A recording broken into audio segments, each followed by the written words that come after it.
सारी ज़िंदगी लोगों को हंसाते हुए गुजरती है, और जब अपने ऊपर कोई दुख आता है तो शायद हमें हंसाने वाला कोई नहीं होता। सारी ज़िंदगी लोगों को एंटरटेन करते हुए गुजरती है, लेकिन जब अपने आप को रोना आता है तो समझ नहीं आता कि इंसान क्या करे। मेरे साथ रैम्बो मौजूद हैं, जॉन रैम्बो। आप सब इनको जानते हैं, सब ने इनको हमेशा हंसाते हुए देखा है। इसी साल 22 जनवरी, कुछ दिन पहले,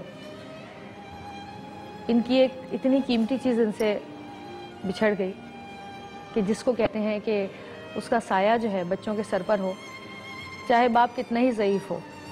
लगता है कि आसमान पे हमारे छत है, हमारे सर पे खुला आसमान नहीं है, एक छत मौजूद है। अम्मी का इंतकाल 5 साल पहले हुआ तो ढारस थी कि अब्बू अभी ज़िंदा है। 10 साल से मर्ज़ क़ल्ब में मुब्तला थे, लेकिन उस बीमारी से ऐसे लड़ते रहे जैसे कि वे बीमार हैं ही नहीं। और फिर 1 महीना और कुछ दिन पहले अपने खालिक के हकीकी से जा मिले।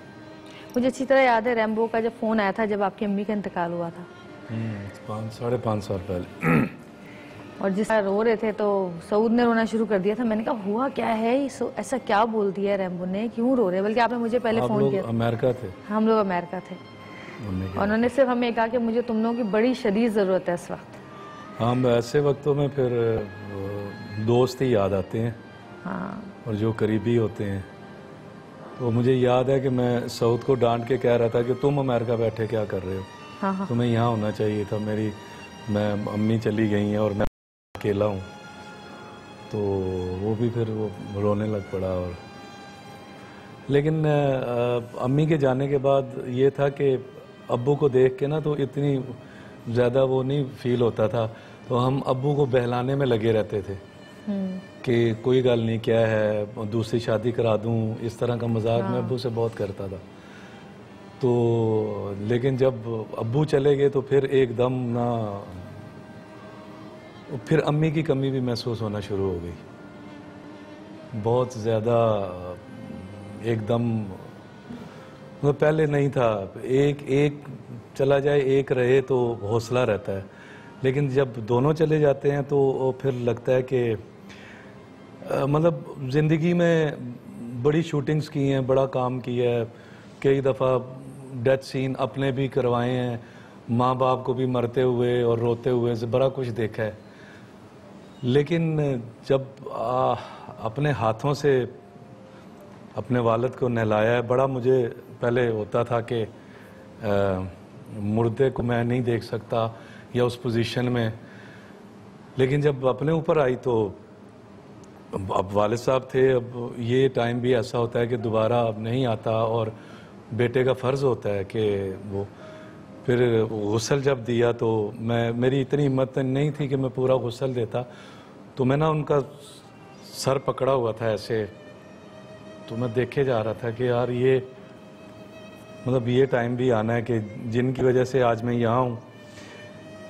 मुझे आज उनकी सबसे ज़्यादा कमी ये लग रही है कि मेरा सबसे बड़ा जो फ़ैन है ना, वो आज मेरा शो नहीं देख रहा, वरना वो दुनिया का कोई काम भी हो ना, वो मेरा शो पता चलता था कि मैं देख रहा हूँ। अगर मैंने कभी उन्हें नहीं बताया ना कि मेरा शो है, तो उन्हें थोड़ी देर बाद पता चला तो मुझे गाली दे के बुलाते थे। मैं ऑन एयर नहीं कह सकता, तो मुझे कहते थे एक हमारे यहाँ गाली होती है एबटाबाद में, तेरी माऊ दी टंग कपा। तो ये बच्चों को आम ही कहते हैं कि मतलब टांग कहते हैं लात को, तो वो एक इस तरह की गाली और एक दो और भी देते थे, मैं ऑन एयर नहीं कह सकता। तो मुझे कहते थे कि यार मैं तू दसिया नहीं, मैं तेरा प्रोग्राम निकल गया। तो मैंने कहा जी रात को देख लीजिएगा, मैं तेरे प्यो का नौकर हूँ और मैं रात ही भी जागांगा। तो फिर वो रात को, लेकिन रात को भी देखते थे वो।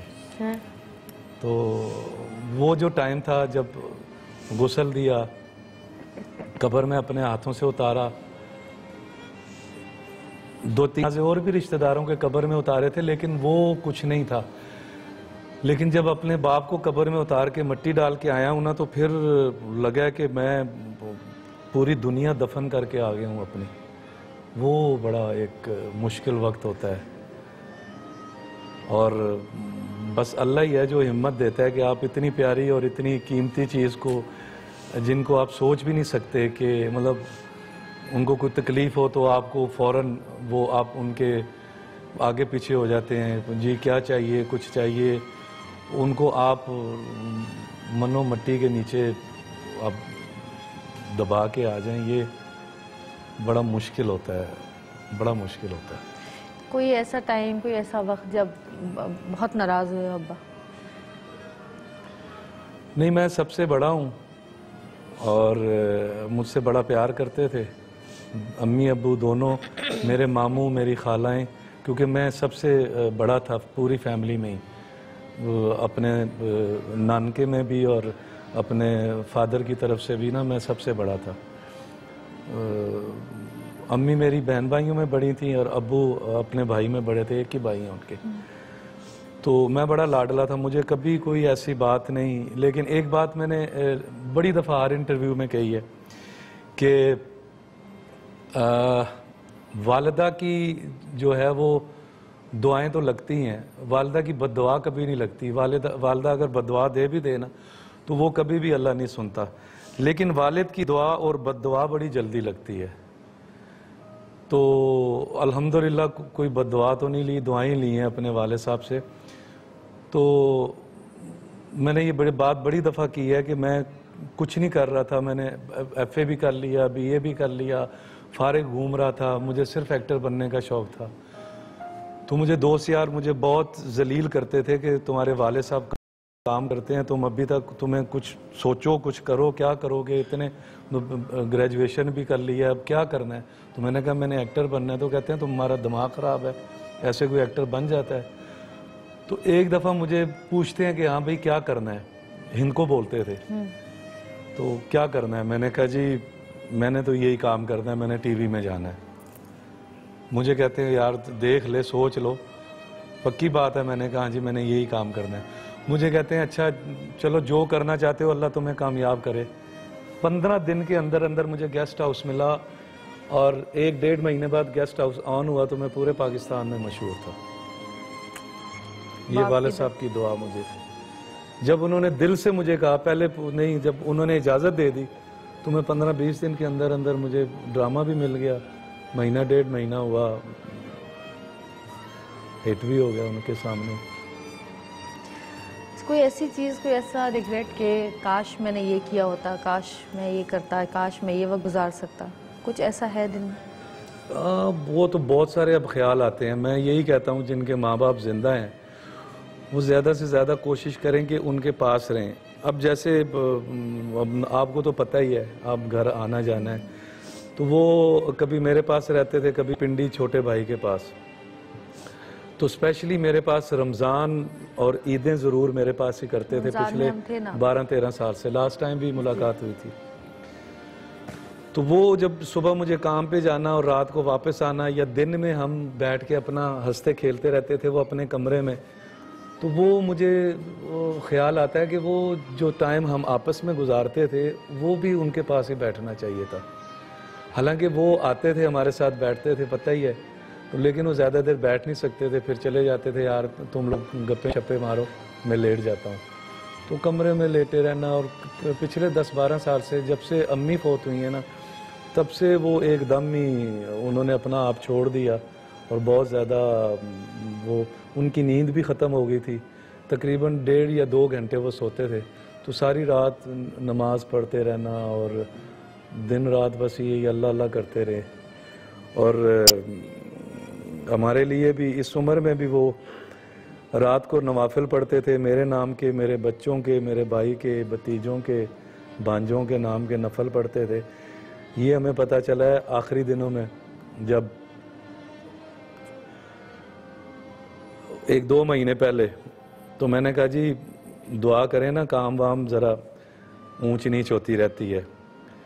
तो उस वक्त उन्होंने बताया बेटा मैं तो सारी रात तुम्हारे लिए ही होता हूँ, काम के लिए दुआ करता हूँ, तुम्हारी ज़िंदगी सेहत बच्चों के लिए, नफल पढ़ता हूँ काम के लिए।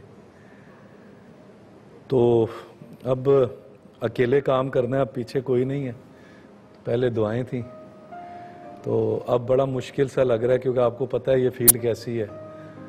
तो यहाँ तो हर कोई काम छीनने के चक्कर में रहता है। आप उठ के गए नहीं तो दूसरा बंदा फ़ौरन अपने पैसे कम करके वो काम ले लेता है। तो दुआओं की वजह से मैं 20-22 साल चला हूँ। तो अब आप सबसे देखने वालों से ये गुजारिश है कि मेरे लिए दुआ करें, क्योंकि अब मैं अकेला हूँ, मैं बड़ा हूँ, मेरी 2 बहनें हैं, एक भाई है, तो सारी जिम्मेदारी मेरी ही है। तो अल्हम्दुलिल्लाह, लेकिन एक बात की बड़ी खुशी है कि जवेरिया, आपको पता ही है कि मेरे माँ बाप मुझसे बहुत खुश गए हैं, मेरे बहन भाइयों से, मेरी बेगम से बहुत खुश गए हैं। अल्लाह का लाख लाख शुक्र है। जाना तो है। एक छोटी सी ब्रेक लेंगे, ब्रेक से वापस आएंगे, देखते रहिएगा सच।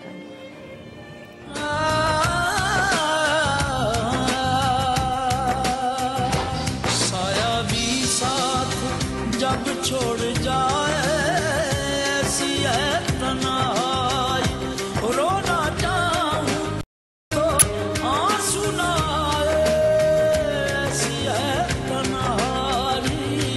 साया भी साथ जब छोड़ जाए, ऐसी है तन्हाई।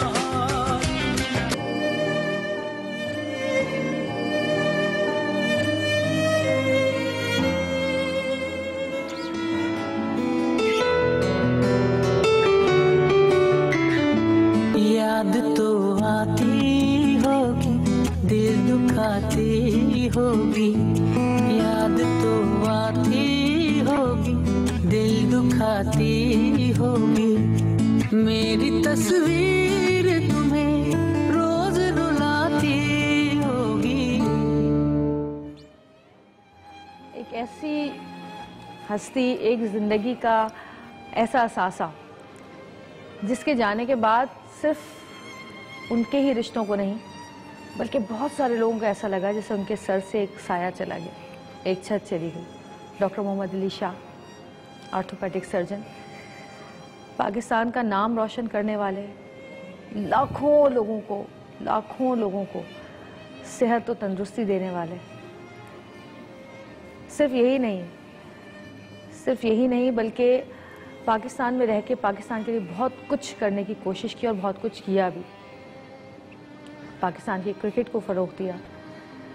इसके अलावा अगर उनकी पर्सनल लाइफ की तरफ आएँ तो अपने बच्चों की जो तरबियत की, जो तालीम उन्हें दी, तालीम के ज़ेवर से आरास्ता कर गए और अपने बच्चों की स्कूल की पेरेंट मीटिंग्स जो थी वो अटेंड करने के लिए जाया करते थे लंदन, और हम लोग यहाँ रह के भी नहीं जाते।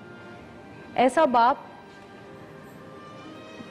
जिसने दुनिया की तमाम चीज़ें अपने बच्चों को दी, लेकिन सबसे ज़्यादा जो सबसे खूबसूरत चीज़ दी और सबसे कीमती चीज़ दी वो थी तालीम। वो खुद चले गए, लेकिन अपने पीछे 2 डॉक्टर मोहम्मद अली शाह छोड़ गए। उनके बेटे हमारे साथ मौजूद हैं, डॉक्टर इमरान अली शाह। इमरान, 4 फरवरी को 2013 को डॉक्टर मोहम्मद अली शाह का इंतकाल हुआ। मुझे भी याद है अच्छी तरह, हमें पता चला था, हम भी भागे रात के वक्त। बीमार रहे ये भी हमें पता था, यूएसए में इलाज भी चल रहा था। इतना सिंसियर आदमी अपने मुल्क से, अपने मुल्क के लोगों से, कि वो चाहता तो वो बाहर मुल्क में रहकर डॉलर्स में पैसे कमा सकते थे। हमें पता है कि डॉक्टर्स की बाहर मुल्कों में डबल ट्रिबल यहाँ से, लेकिन अपने मुल्क में रहने को तरजीह दी। आप लोग पहले वहाँ रहते थे, आते जाते रहते थे, लेकिन उनके जाने के बाद आप लोग भी यहीं शिफ्ट हो गए। किस तरह देखते हो अब्बू के जाने के बाद? क्या लगता है, किस चीज़ की कमी लगती है? देखिए, ये तो ऐसा सवाल है कि इसका जवाब तो मैंने मतलब बयान नहीं कर सकता हूँ। कमी तो हर चीज़ की, जब बाप का साया उतर जाता है सर के ऊपर से, फैमिली पे से, ख़ासतौर से बच्चों के ऊपर से, तो तुम समझते हैं कि जैसे होता है ना कि मोमबत्ती बुझ गई घर की, वो होता है। तो कल भी इत्तेफाक से मेरे वालिद साहब के बारे में बात हो रही थी, जो कि रोज़ाना ही होती है हमारे हॉस्पिटल में। तो और ये होता है कि अभी भी जो शाह साहब का रूम है, जो उनका ऑफिस है घर में, मेरी अभी तक 3 साल हो गए, 3 साल और 15-20 दिन हो गए हैं, अभी तक मेरी हिम्मत नहीं है उस ऑफिस में जाने की। और अभी भी मैं कभी कभी इस दरवाजे को देख के मेरे दिमाग में ऐसा, मुझे पता है ऐसा होएगा नहीं, क्योंकि अल्लाह की बनाई हुई चीज़ है, अब आता है तो जाना भी है। मगर अभी तक जावेरिया मुझे ऐसा लगता है कि वो दरवाज़ा खुलेगा एकदम से बाहर चलते हुए आ जाएंगे। और जब भी मैंने इनको देखा हाथ में या तो क्रिकेट का बॉल होता है तो बॉल होती थी या बैट होती थी, और कहते थे यार मैं तो पार्ट टाइम सर्जन हूँ, फुल टाइम तो मैं क्रिकेटर हूँ। तो उनकी बड़ी जॉली पर्सनैलिटी थी पूरे घर में, तो वो कमी तो कभी पूरी नहीं हो सकती है। और डॉक्टर मोहम्मद अली शाह जैसा आदमी तो कभी पैदा नहीं हो सकता है। मगर जाहिर बात है कि मैं और जुनैद हम 2 लोग हैं, हम लोग फिर भी कोशिश करते हैं जितना बैलेंस कर सकें कि हम इनकी जो लेगेसी इसको कंटिन्यू करें। और हम लोग और डेवलप कर रहे हैं अपने आप को, और चैरिटी वर्क भी शुरू किए हैं। इसके अलावा और हमें बहुत सारे और काम शुरू किए जो डैड चाहते थे करें, मगर उनके पास टाइम ही नहीं होता था करने का। तो डैडी की ख्वाहिशों को हम चाह रहे हैं कि जितना ज़्यादा से ज़्यादा कर सकें फुलफिल कर रहे हैं पूरी।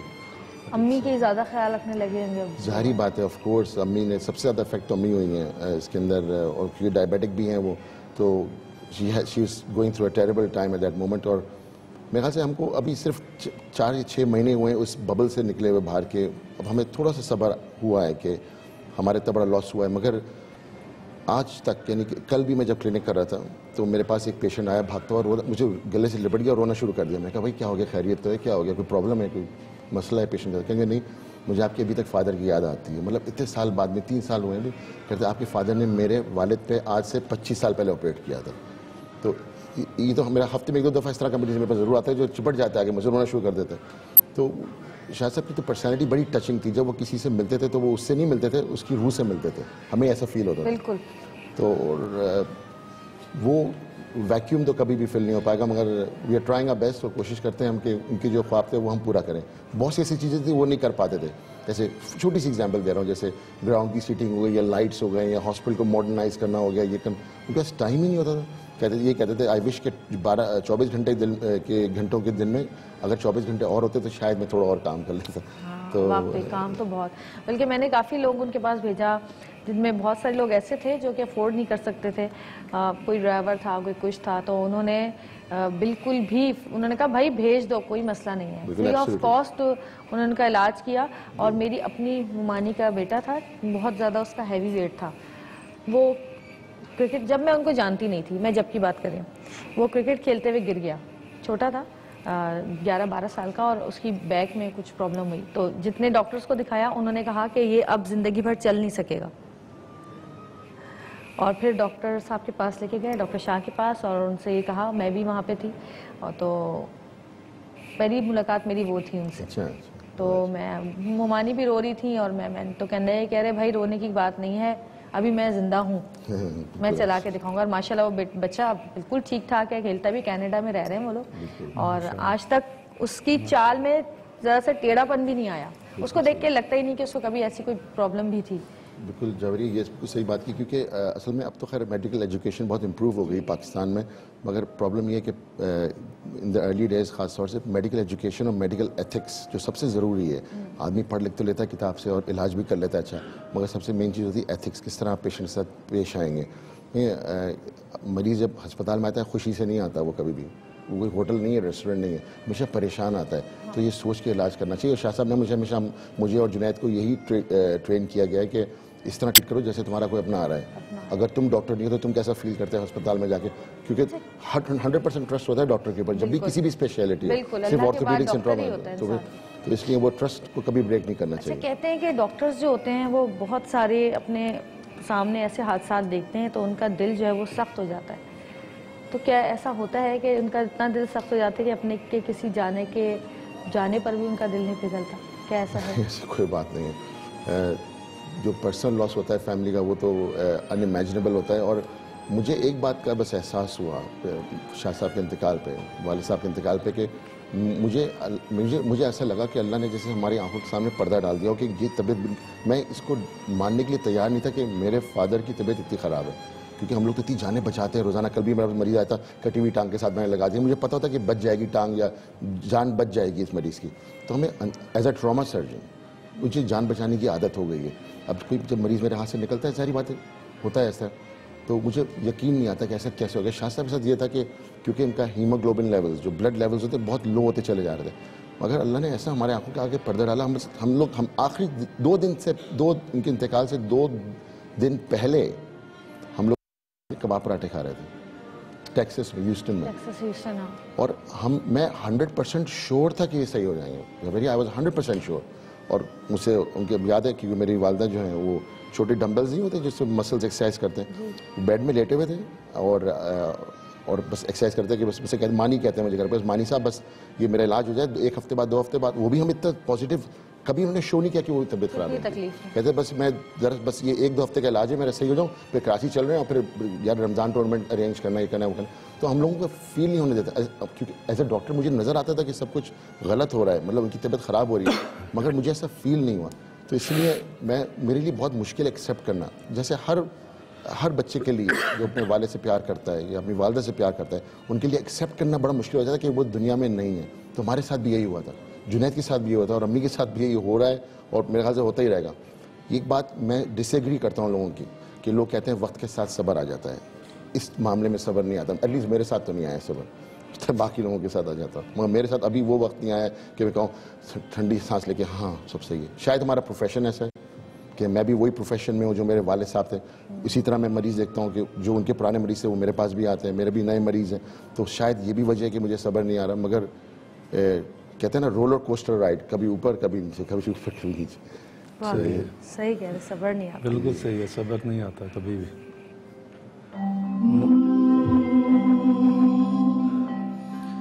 हाथ से हाथ क्या गया,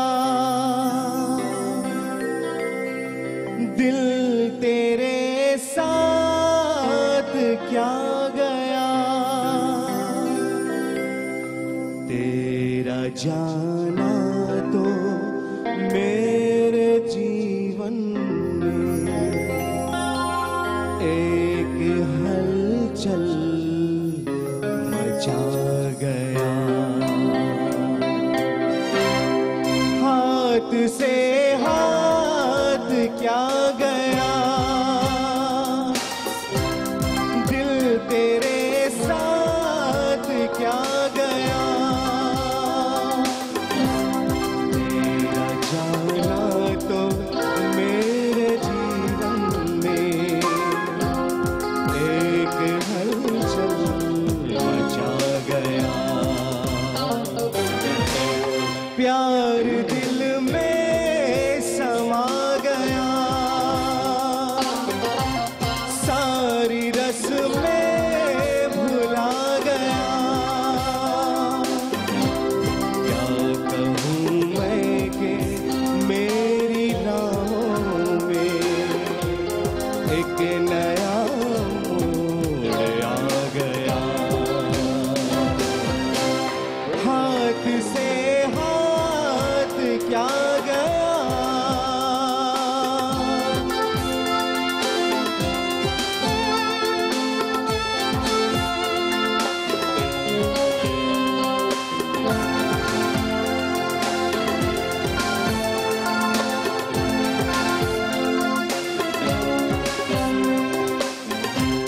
तू नहीं तेरी सारी बातें मैं अभी सुनता हूँ दिल की धड़कन से, तेरे साथ मिलके जो बिताए पल जा नहीं पाए मेरे आंगन से, तेरा चेहरा तो मेरी आंखों में नए सपने सजा गया।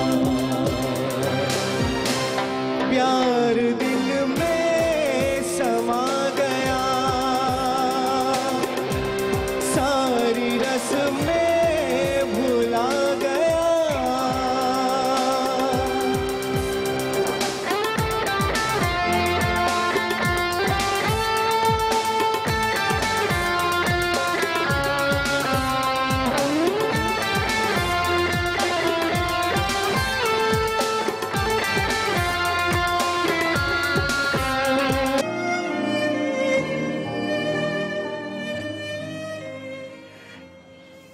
हमारे साथ मौजूद हैं इस वक्त हमारे मुल्क के एक बड़े नाम, क्या कहें कि अदब में उनके जाने के बाद जो खला पैदा हुआ वो शायद कभी पूर्ण नहीं हो सकता। वो खातून जिन्होंने लिखा तो ऐसा लिखा कि माशरे की ख़वातीन की सोच बदल दी, ज़िंदगी गुजारने का कॉन्सेप्ट बदल दिया। कहते हैं कलम में बहुत ताकत होती है, उनके कलम में वाकई बहुत ताकत थी। पाकिस्तान की औरत को उन्होंने जितना हौसला दिया, पाकिस्तान की औरत कितनी मजबूत है, उन्होंने दुनिया को बताया। उनके ड्रामे आज भी बहुत शौक़ से देखे जाते हैं, सिर्फ पाकिस्तान में ही नहीं, पाकिस्तान से बाहर भी लोगों ने उनकी राइटिंग को बहुत कॉपी भी करने की कोशिश की। शफीक माँ की तरह हर एक से मिलती थी। और अगर उनके ख़ानदान की बात की जाए तो पूरा ही अदबी ख़ानदान है। फ़ातिमा, सुरैया, बचिया, शमा, अफशां, उरुसा जैसे ड्रामे जो कि उनके कलम से ऐसे अल्फाज निकले कि उन्होंने हमारे पाकिस्तान की टीवी की तारीख भी बदल दी और माशरे की तारीख भी बदल दी। उनकी बहन ज़ुबैदा आपा हमारे साथ मौजूद हैं। अस्सलाम वालेकुम ज़ुबैदा आपा। वालेकुम अस्सलाम बेटा जी, तेरा खुश रहो, अल्लाह मियाँ खुश रखे, आबाद रखे। साहिबा हमारे साथ मौजूद हैं, जिन्होंने अपने ससुर की, अपने बाप की तरह खिदमत की, और ये तो हम अपनी आंखों से देख कर आए हैं बिल्कुल पिछले रमज़ान में। बहुत मुश्किल होता है किसी और के वालिदैन के लिए कुछ करना, और बड़े खुश नसीब होते हैं वो लोग जो कि अपने सास ससुर की दुआएं लेते हैं, क्योंकि सास ससुर तो हमेशा नाराज़ ही नज़र आते हैं लोगों से। उनके साथ हमारे साथ वकास बैठे हैं। वकास का हाल तो हमने अपने आंखों से देखा, क्योंकि वो हमारे साथ यहाँ पे शो कर रहे थे, रिकॉर्डिंग शो कर रहे थे। उनको पता चला कि इनकी नानी का इंतकाल हो गया, और उसके बाद बस इनके मुंह से एक ही लफ्ज़ था कि मैं गया क्यों नहीं, मैं गया क्यों नहीं, मैं क्यों नहीं गया उनसे मिलने। वो काफ़ी अरसे से चाह रहे थे कि नानी से मिलने, और घर के पास भी रहती थी और बीमार भी थी। नानियों दादियों का रिश्ता भी ऐसा होता है कि बहुत खूबसूरत रिश्ता, क्योंकि असल से सूद ज़्यादा प्यारा होता है। बिल्कुल। इसलिए जब भी टाइम मिले ना तो मिलना ज़रूर चाहिए। हाँ, ज़रूर मिलना। फिर बाद में पछतावा रह जाता है। नहीं, बिल्कुल रहता है, क्योंकि जब जॉइंट फैमिली सिस्टम होते थे तो उन जो आज हम जिस जगह पे बैठे हैं उन्हीं की वजह से बैठे। जो हमें तहजीब तमीज़ सिखाई गई वो उन लोगों ने सिखाई, हमारी दादी परदादी, नानी परनानी ने। तो वो शेर इतना अच्छा है अब आजकल के बच्चों के ऊपर कि समझते क्या थे मगर सुनते थे फसाने दहर, समझते क्या थे मगर सुनते थे फसाने दहर, समझ में आने लगा जब तो सुनना छोड़ दिया। आजकल के बच्चों के लिए वो है। आपका आपकी बहन से रिश्ता कैसा था? बजिया हमारे लिए बहन नहीं थी बल्कि माँ का दर्जा रखती थी। मेरी बजिया और मेरी अम्मी का ज़िंदगी भर का साथ रहा। बजिया 19 साल की उम्र से अम्मी के साथ थी, और अम्मी ने कभी अपने आप को माँ नहीं समझा, हमेशा बताया कि वो तुम्हारी माँ है।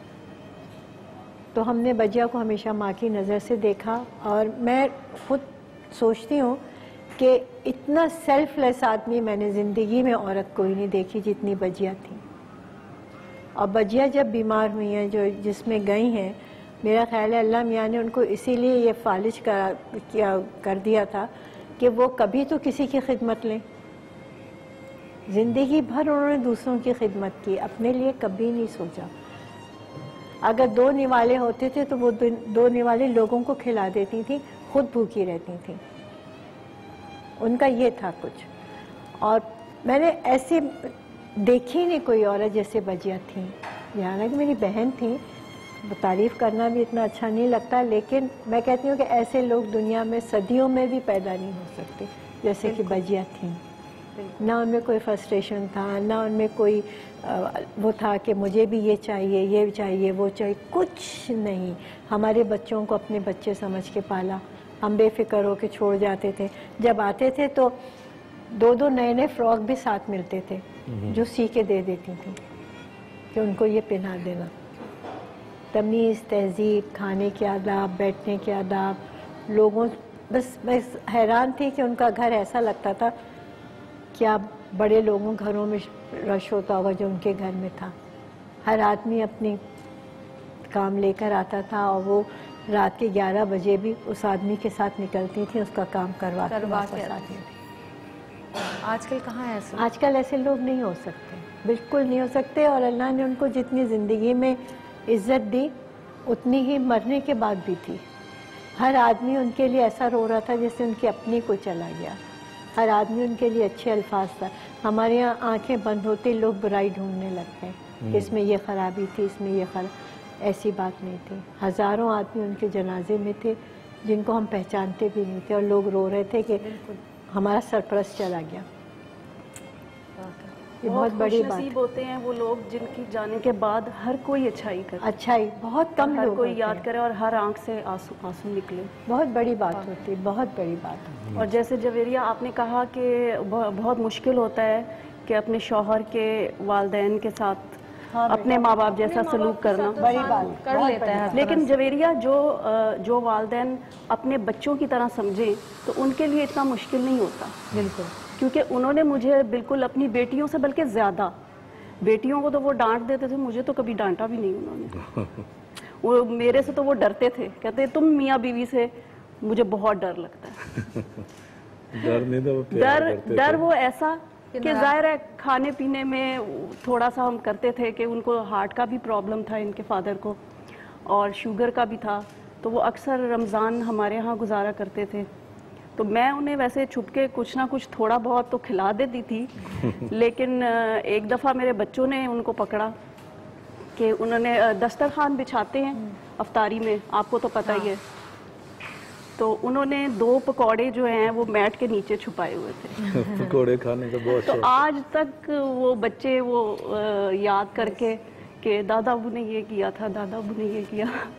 परहेज बताते ना वो नहीं की जाती। मैं और जिस दिन पता चल जाए कि ये नहीं खाना उस दिन और दिल करता है। और मैं सख्ती करता था परहेज में, तो ये ना छुप के कुछ कर देती थी। तो अब मुझे इसने बाद में बताया, कहती कुछ नहीं होता, मैं तो उन्हें हर कुछ खिलाती थी क्योंकि उनका इतना दिल करता था, उनका इतना दिल करता और था ये मेरे खिला खिलाने देती से कभी ये नहीं हुआ कि मेरे घर आए हों और उनकी तबीयत खराब हुई हो। बहुत अच्छे तरह और बहुत अच्छे तरीके से फिर जाते भी थे। वैसे आजकल के ज़माने में अगर ये मैं सुन रही हूँ तो मुझे खुद यकीन नहीं आ रहा है कि सास ससुर की कोई इतनी खिदमत कर सकता है। बहुत ये हमारे ज़माने की बातें थी, बर्दाश्त थी, रिश्तों को समझा जाता था। बिल्कुल। अब ये है कि रिश्तों की पहचान ख़त्म हो गई है, सिर्फ अपना सोचते हैं हम बिल्कुल कि हमें क्या फ़ायदा है। अगर कोई मियाँ अगर अपने माँ बाप से मिल रहा है तो उसकी बीवी की मेहरबानी है कि वो मिल रहा है। और आजकल अगर अपने बीवी के माँ बाप से मिल रहे हो तो उसमें मियाँ की मेहरबानी, उसकी मियाँ की मेहरबानी है। आजकल ये है, तो जितने भी लोग मिल रहे हैं तो मैं इसकी मोहब्बत है, प्यार है कि मैं सारी मेरी ऊपर आपस जिम्मेदारी थी। मैं वाले साहब 20 साल से मैंने अल्हम्दुलिल्लाह घर बिठाया हुआ है।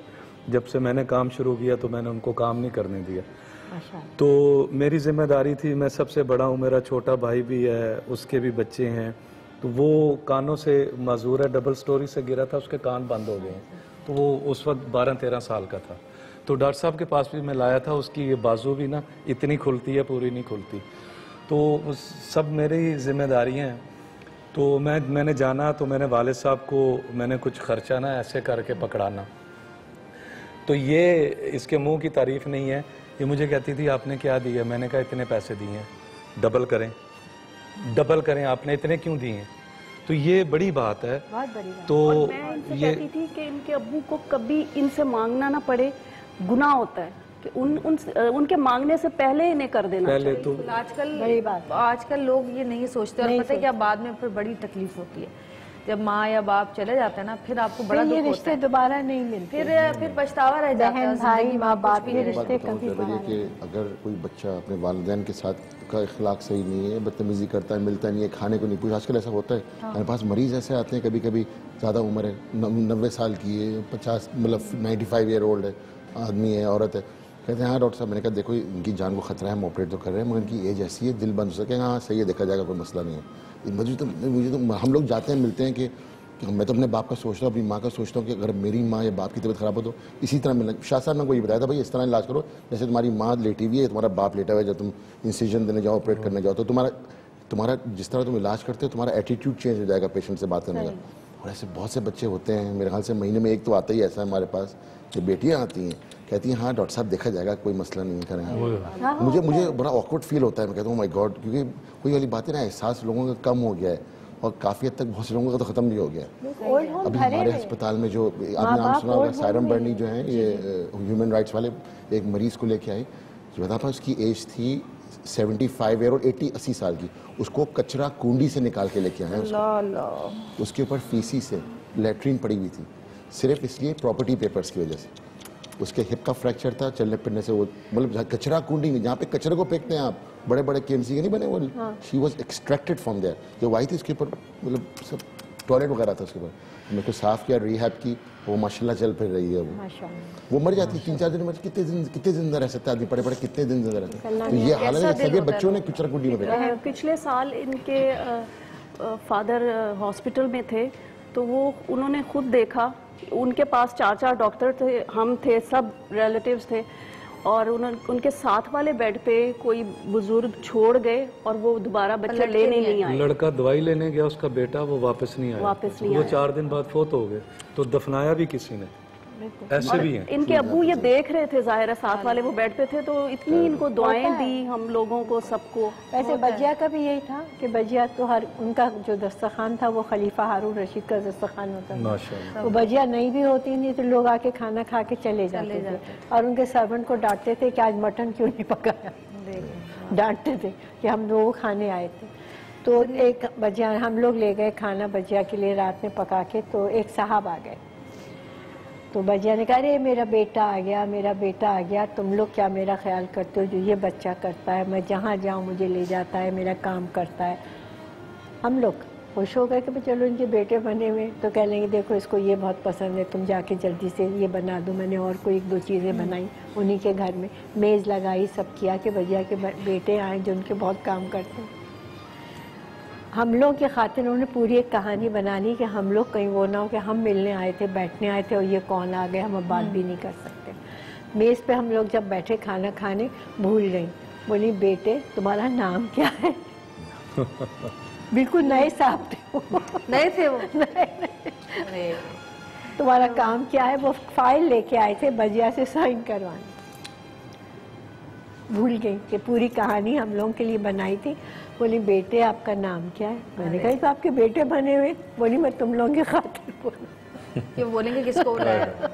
मैं आपकी बात ही कंटिन्यू करूंगा। आपने भी कहा कि आपने भी कहा जब चले जाते हैं ना अपने, फिर एहसास होता है उस चीज़ का, और उस चीज़ का मुझे, आपको तो पता ही है, सबसे ज़्यादा एहसास है क्योंकि बराबर में नानू रहती थी और मैं डेली सोचता था कि आज चला जाऊँगा, कल चला जाऊँगा, चलो आज चला जाऊँगा। क्योंकि मेरे मुताबिक, मेरे नज़दीक 2 रिश्ते मेरे ऐसे हैं जो कि कभी नहीं जा सकते, कभी वो शायद मैंने अपने माइंड में बना लिया कि वो नहीं बढ़ सकते। एक मेरी माँ और एक नानू, बट चली गई वो। और याद है आपको, सभी टीम थी, रिकॉर्डिंग कर रहे थे, आपने कहा भी कि बंद कर देते हैं, मतलब शो हम नहीं करते रिकॉर्ड, लेकिन मैंने कंटिन्यू रखा। और ब्रेक में मैं रोता था पीछे जाके, और जब एक्शन होता था फिर आके मैं आंसू साफ करके हंसा रहा होता था। यही हमारे, यही तो मसला है हमारे काम के साथ। वो बहुत मुश्किल है। रिश्ते बड़े बड़े खूबसूरत रिश्ते हैं, अगर कोई इनको बना के रखे, अगर बना के जब ओल्ड होम जाते हैं तो इबरत होती है। जैसा कहता है वैसे जैसी करनी वैसी भरनी। उनके बच्चे वही सलूक करते हैं जो वो उन्होंने अपने पेरेंट्स के साथ किया। मैंने इतनी दफ़ा देखा है, क्योंकि हम लोग पब्लिक लाइफ में काम करते हैं, इतना देखा है कि बच्चे भी वही करते हैं जो एग्जैक्टली वो रिपीट होता है। तो खबरदार हो जाए आज के जो नौजवान हमारे साथ, वो ना जैसे होता है ना इंग्लैंड में नर्सिंग होम में डाल देते हैं, हुआ 65 का जब नर्सिंग होम में जाके सोशल सर्विस। लोग भैया लेके आ रहे हैं लोगों को, अपने बुजुर्गों को वापस ला रहे हैं। हमारे यहाँ बुजुर्गों को ओल्ड होम पहुँचाया जा रहा है। बिल्कुल, ये बहुत इबरतनाक बात है। भाई अपने बुजुर्गों की, अपने माँ बाप की, अपने तमाम रिश्तों की कदर करें। किस वक्त कौन किससे बिछड़ जाए कोई नहीं जानता सिवाय अल्लाह के।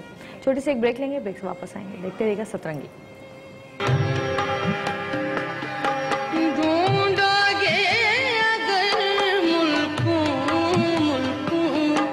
मिलने के नहीं नायाब, ताबीर है जिसकी हसरत हम, ऐ हम नफस हो ख्वाब हम, ढूंढोगे अगर मुल्कों।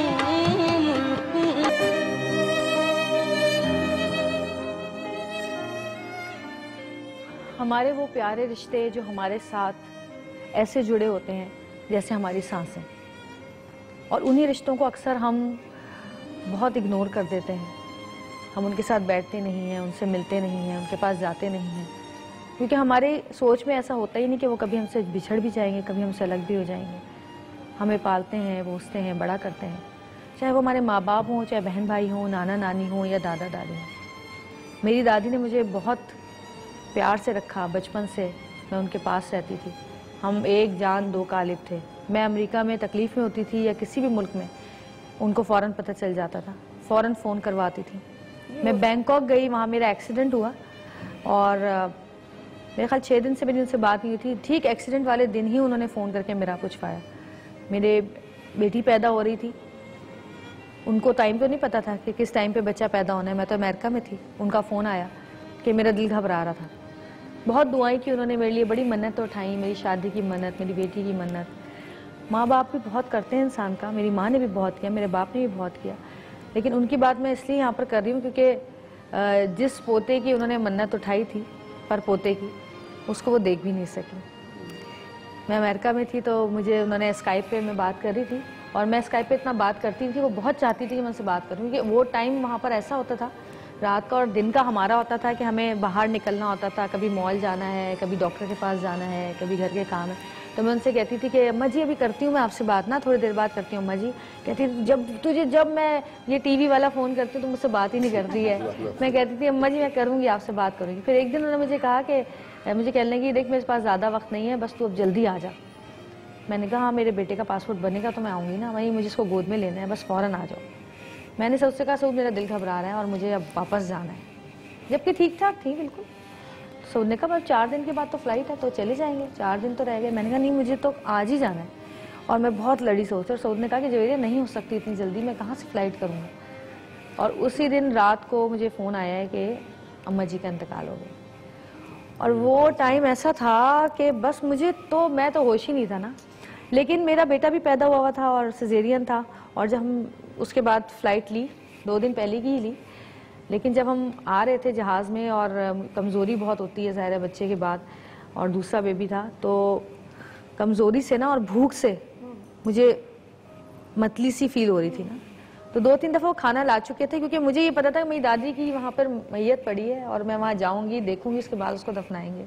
और वो दादी जो मुझसे कहती रही कि आ जाओ आ जाओ।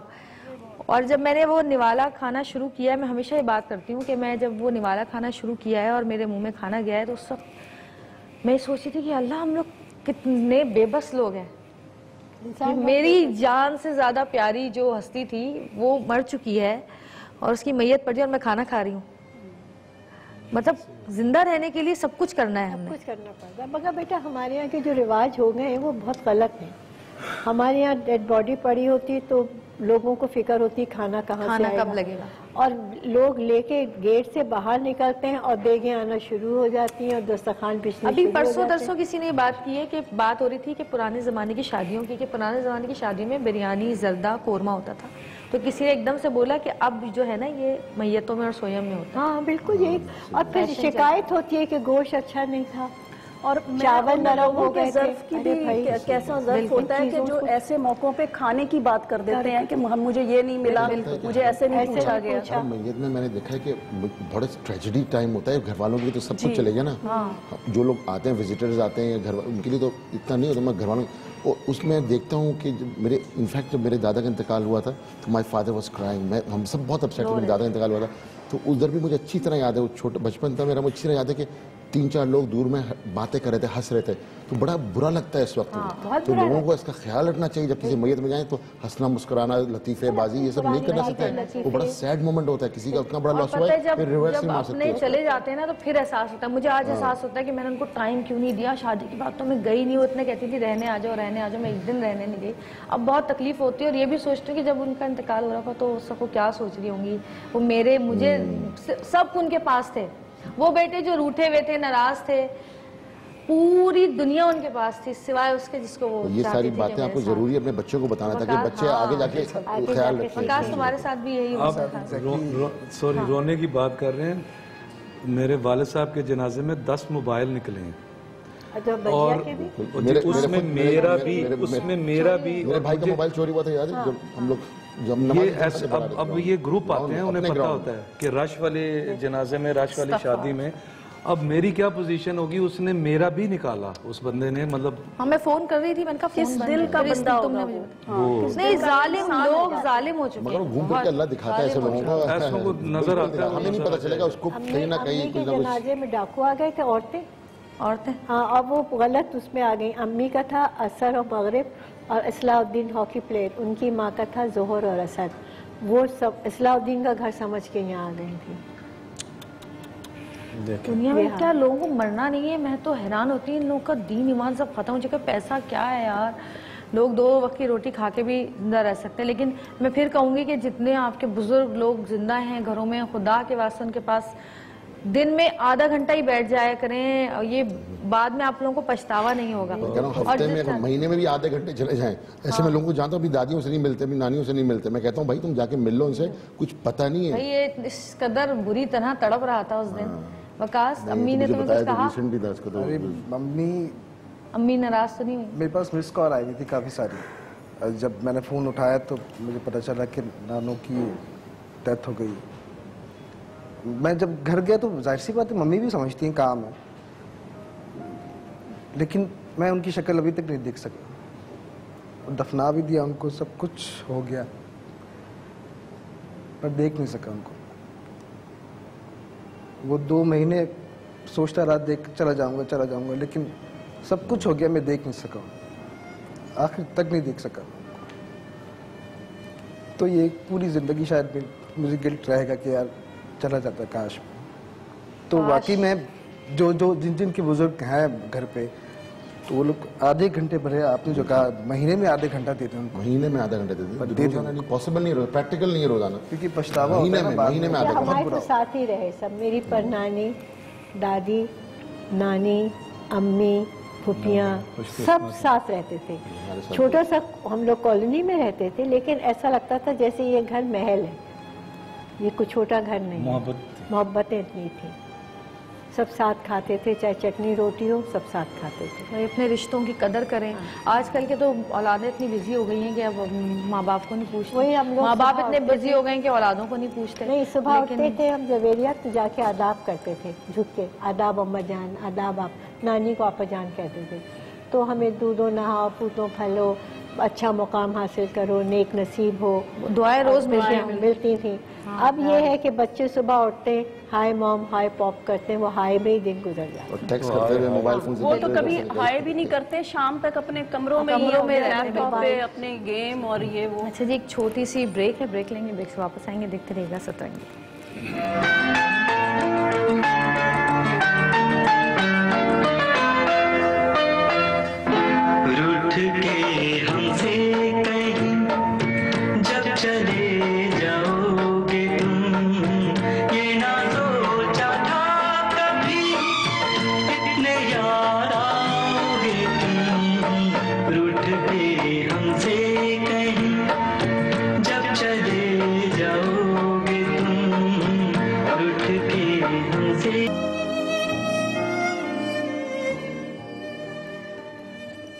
जब अपने चले जाते हैं तो इंसान की ज़िंदगी में जो खला होता है वो शायद कोई दूसरा पूर्ण नहीं कर सकता।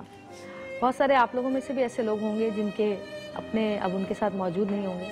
अगर वो अपनी कोई बात, कोई चीज़ शेयर करना चाहते हैं, ज़रूर जी। मेरे शोहर को इंतकाल किए हुए 7 साल गुजर चुके हैं।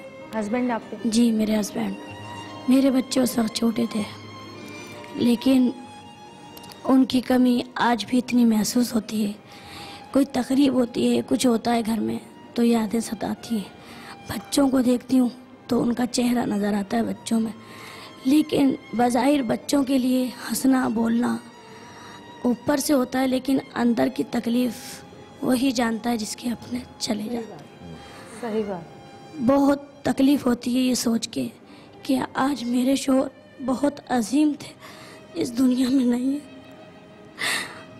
मगर मैं अपने बच्चों में उन्हें तलाश करती हूँ, अपने बच्चों को देखती हूँ। अपने बच्चों को देख के मैं इसलिए खुश रहती हूँ कि मेरे बच्चे मायूस ना हो कि हमारे पापा नहीं है, और मम्मी भी अफसरदा रहती है। हंसती हूँ, बोलती हूँ, बच्चे मेरा चेहरा देखते हैं। लेकिन मेरी सास हैं, वो मुझे बहुत ढारस देती है, बहुत अच्छी है। उनका भी तो बेटा गया ना। मेरे देवर हैं, उनका भी भाई था जो बहुत ज़्यादा उन्हें चाहते थे, बेइंतहा चाहते थे। वो भी जब याद आती है तो अपने भाई के लिए इतना रोए थे कि उनकी आंखें भी ज़ाया हो गई थी। अरे आंखों में तकलीफ हो गई थी उनकी, इतना रोए थे कि उनकी याद को वो आज भी याद करते हैं हम लोग तो उनकी कमी को पूरा नहीं कर सकते। जितना अरसा मैंने उनके साथ गुजारा ये समझने के सारी ज़िंदगी का गुजार लिया। मेरी शादी को 14 साल हुए थे, उनका इंतकाल हो गया। मेरे बच्चे छोटे थे, लेकिन हमारे घर में जब कोई तकरीब होती है, मैं मिलाद शरीफ पढ़ती हूँ, जब मैं मिलादों में जाती हूँ, किसी 40वें वगैरह का मिलाद होता है, कोई वाज करना होता है ऐसा मुझे, या नात पढ़नी होती है, तो मुझे जो रो रहे होते हैं सामने बैठे उन्हें देख के मुझे खुद भी रोना आता है। मेरी सास मेरे साथ होती है महफिलों में, उन्हें भी बहुत रोना आता है। लेकिन अपने की कमी को कोई पूरा नहीं कर सकता, कोई भी नहीं। और जो वो दुख दिल के अंदर दे के जाते हैं पूरे कर सकता, उस दुख को हम बर्दाश्त नहीं कर सकते, हम भूल नहीं सकते। मैं तो कहती हूँ जब रोना आए तो इंसान को रो लेना चाहिए, कम से कम दिल हल्का हो जाता है, दिल हल्का हो जाता है और अंदर का एक निकल जाता है। जितना हम अपने आप रोने को दबाते हैं ना, उतना ही वो दुख हमारे अंदर पलता रहता है। किसी भी जनाजे पे जाके अगर कोई दूसरा बंदा रोता है ना तो वो अपने किसी को याद करके रो रहा होता है, जाहिर है वो फिर उस वक्त सारा। जवेरिया, अभी हम आपा से जिक्र हो रहा था कि बच्चे कैसे बेरुखी करते हैं, तो मैं ये सोच के मुझे और थोड़ी सी तसल्ली हो गई कि इन्होंने अपने माँ बाप को बिल्कुल बच्चों की तरह पाला है, माँ बाप की तरह नहीं, बच्चों की तरह। जैसे बच्चों को पालते हैं वैसे माँ बाप की खिदमत की है, क्योंकि माँ बाप एक एज में आके बच्चों की तरह बिहेव करने लग जाते हैं, छोटी छोटी बातों पे गुस्सा आता है। बल्कि मेरा ये कहते हैं कि मैंने बहुत खिदमत की, लेकिन जो मेरे से छोटी इनकी भाभी हैं, उसने जो मिसेस वहीद नहीं उनका नाम है, तो वो उन्होंने जो खिदमत की है मैं उनकी ज़िंदगी भर एहसानमंद रहूँगी, क्योंकि मेरा भी जो काम था वो उन्होंने किया। तो ये बहुत बड़ी बात होती है, क्योंकि इनके अब्बू बहुत चिड़चिड़े हो गए थे, जाहिर है बीमारी की वजह से, नहीं बीमारी की वजह से भी और अपनी बेगम की जुदाई की वजह से भी। क्योंकि मैं अब्बू को बताता हूँ कि जी वो अम्मी से इतना प्यार करते थे, तो अम्मी की कब्र है और पैरों में मुझे जगह मिल गई, वहाँ इस्लामाबाद जगह नहीं देते, तो वो रैम्बो के होने की वजह से वो कुछ बन गया, तो मुझे कहते हैं यार मेरी भी उधर ही जगह करवा दो। ये बड़ी बात होती है, वो अल्लाह ने किया, उनको जगह मिल गई। अब वहाँ आप रख नहीं सकते, तो एक नकली सी ढेरी बनी हुई थी, कब्र बनी हुई थी, तो वाले साहब हफ्ते में 3 दिन या 4 दिन अम्मी के पास 1 घंटे 1.5 घंटे के लिए रोज़ जाते थे। 5.5 साल से वो उनका यही काम था। और कितनी हिम्मत वाली बात है कि एक बंदा रोज़ जा रहा है अपनी बेगम से मिलने उनकी कब्र पे, और साथ में कब्र नहीं है, और उसको वो रोज़ देख रहा है कि यहाँ एक दिन मैंने आना है। अब मेरे साथ ये होता है कि जब मैं अम्मी की कब्र पे जाता हूँ तो मैं पहले अब्बू की कब्र आती है तो मैं उसको ईजी लेता हूँ, मुझे ज़हन में ही नहीं होता कि इसमें अब्बू आ चुके हैं। मैं समझता हूँ कि ये खाली है, मेरा ज़हन मानने को तैयार ही नहीं है ये बात। वो इतने हिम्मत वाले थे कि वो रोज़ अपनी कब्र को खुद देख के आते थे। बड़ी बात भाई, जितने लोग हैं खुदा के वास्ते अपने, मैं फिर कह रही हूँ बार बार इसलिए कह रही हूँ कि हम पछता रहे हैं, मैं पछता रही हूँ, मैं बहुत पछताती हूँ। मुझे आज भी ऐसे ही लगता है कि जैसे मेरी दादी आज भी मुझसे नाराज़ हैं और कहती है कि तू क्यों नहीं आई जब मुझे तेरी ज़रूरत थी, जब वो तकलीफ़ मेरी, जब वो मुझे देखना चाहती थी, जाने से पहले एक लम्हा मेरी शक्ल देखना चाहती। पता नहीं क्या क्या दिल में सोचा होगा उस वक्त, क्या क्या बस। अच्छा जवेरिया, बजिया के लिए था कि जो भी बोलो कम है, लेकिन मेरी बहन जहरा निगाह जो है, ऐसे मैं उनका दीवान देख रही थी, तो उसमें से 2 अशार निकले जो बजिया के लिए पूरे उतरते हैं, तो वो मैं तरह से सुनाना चाह रही थी कि बजिया का जो तरीका था। शिकस्ता नज़रों की धुंध में जब बिछड़ गया तो हमने देखा न कोई अंदाज़े राह गुज़र था, न कोई नक्शे पा थी। तमाम लोगों से रख रखाव तेरी ही चाहत का था सलीका, तमाम दुनिया से दोस्ती भी तेरी मोहब्बत का वास्ता थी। अपने प्यारों के बिछड़ने का गम और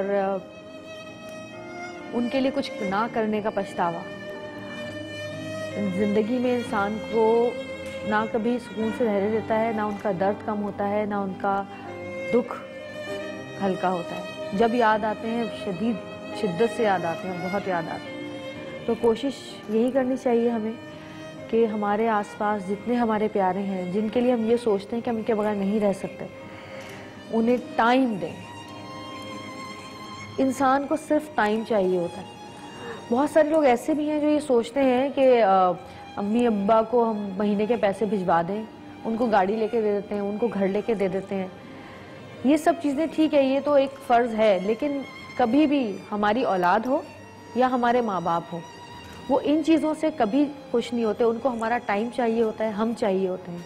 उनको हमसे बातें करनी होती हैं, अपने दिल की बातें करनी होती हैं, अपनी खुशियाँ, अपने दुख, अपनी दर्द, अपना तकलीफ़, बहुत सारी ऐसी चीज़ें शेयर करनी होती हैं जो कि वो सिर्फ हमसे कर सकते हैं, चाहे वो हमारे बच्चे हों, चाहे वो हमारे माँ बाप हों। तो कोशिश करें, वरना इतना पछतावा ज़िंदगी में होगा अगर वो नहीं रहे कि वो पछतावा हम ज़िंदगी भर भुला ही नहीं पाएंगे, और वो पछतावा हमें रह रह के अंदर ही अंदर खाता रहेगा। मेरा तो यही मैसेज है सब लोगों को, जो लोग भी देख रहे हैं इस वक्त, आप लोग जो भी मैसेज देना चाहते हैं ज़रूर दें। इतनी अच्छी बात कह दी कि उनको सिर्फ वक्त चाहिए, वाकई बस, और कुछ नहीं चाहिए। आप थोड़ा सा उनको वक्त दे देंगे तो उनसे आपको दुआएं मिलेंगी, जो उनके जाने के बाद वो दुआएं बहुत काम आती हैं।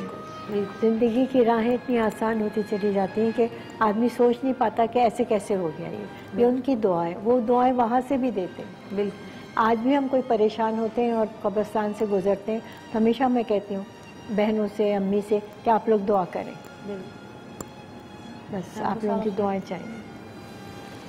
मतलब जितना भी किया जाए कम है। अब जैसे मैंने शुरू में बताया कि वो जो हम आपस में बैठ के बातें करते थे वो कमरे में, तो मुझे वो भी अब महसूस होता है कि वो टाइम भी उनके साथ गुजारना चाहिए था। तो जो बिल्कुल ही टाइम नहीं दे पा रहे, जो बिल्कुल अलग रह रहे हैं, या जिन्होंने जाके ओल्ड हाउसेस में छोड़ दिए अपने माँ बाप को, खुदा के लिए वो थोड़ा सोचें और उनको ले आएँ। जैसे अभी आपा बता रही थी कि एक खातून है जो उनको एक बेटा अपना वहाँ छोड़ आया है और 12,000 रुपया महीने का भेज रहा है। वही ना, पैसों से कुछ तो नहीं होता। उन्होंने कहा कि बेटा मुझे वापस ले जाओ, तो 24,000 दे गया, वापस नहीं लेके गया। ये हालात हैं। और जिनके पास मतलब वक्त नहीं है या जिनके पास पैसे नहीं है, वो अगर चाहें तो रोज़ एक हज कर सकते हैं, रोज़ कई हज कर सकते हैं, वो अपने माँ बाप को प्यार से देख कर। अभी जाते जाते मैं एक छोटी सी बात, पता नहीं मुझे शेयर करनी चाहिए या नहीं, मैंने इनके वालिद के लिए यासीन की सूरतें छपवाई थी, जिनके पीछे इनके माँ बाप का नाम और साले सवाब के लिए दुआ कर दे, वो लिखा हुआ था। तो एकदम जब वो बट गई तो मुझे ख्वाब में इनके अब्बू आए। उसी रात? अच्छा। उसी रात इनके ख्वाब में अब्बू आए। मैंने कहा आप किधर बिजी हैं? कहते बेटा मैं मसरूफ था, ये मैं बांट रहा था। अरे मैं ऐसे यूं कांप गई, और सुबह फजर की अजानों का टाइम था। बिल्कुल। तो मैंने कहा इतनी कबूलियत हुई, बावजूद इनके अब्बू गए हैं इस दुनिया से, और मेरे ख्वाब में ऐसे आए, फिर भाई के ख्वाब में ऐसे आए उम्रा करते हुए, और उसी टाइम उनका उम्रा हो रहा था, उनके नाम का उम्रा हो रहा था, उनके नाम।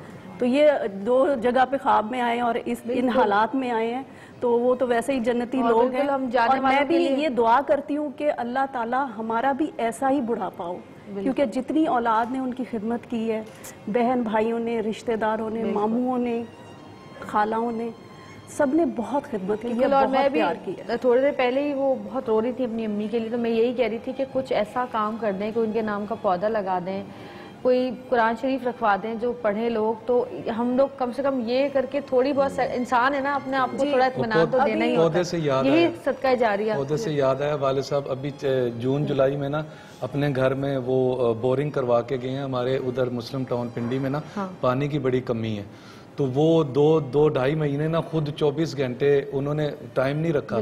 ऊपर बड़ी टंकी बनी हुई है, वहाँ से बाहर एक नल है, वहाँ 24 घंटे पीने का जबरदस्त साफ पानी है, और वो अपने हाथों से लगा के गए। अब कल खैर से उनका 40वां है, तो मैंने 2 कुरान पाक भी छपवाए हैं उनके। हाँ, यही साले सवाब यही होता है। बिल्कुल भाई बहुत अच्छी बात की कि बाद में ऐसा ना हो कि रिग्रेट हो, बाद में अफसोस हो कि मैंने क्यों नहीं किया, और ये अफसोस जो जिसको होता है वो अपनी कब्र में लेके जाता है। बिल्कुल सही बात क्योंकि वक्त हमारा भी आना है, जितने लोग बैठे सबको जाना है, कि ना कोई आगे पीछे जाना है, जाना सबको है।